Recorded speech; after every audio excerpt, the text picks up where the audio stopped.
Aprender náhuatl no te vuelve mexica. Y decirlo no es atacar la lengua, al contrario, es tomarla en serio. Porque una cosa es estudiar una lengua con respeto, disciplina y responsabilidad histórica, y otra muy distinta es usarla para fabricarte una identidad que te haga sentir más puro, más originario o más auténtico. Ese impulso a veces nace de un malestar bien profundo, haber nacido en una sociedad mestiza que se construyó sobre la subordinación de pueblos indígenas, y querer resolver esa herida saltando de mestizo a mexica como si la historia fuera un disfraz. Pero no.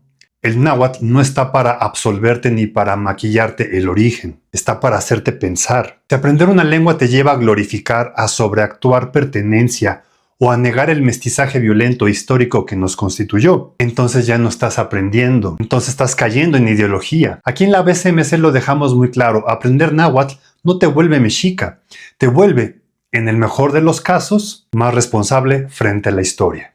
No toca tote que escalante, sate pantito tasqueipan, oxeolish copinalistli.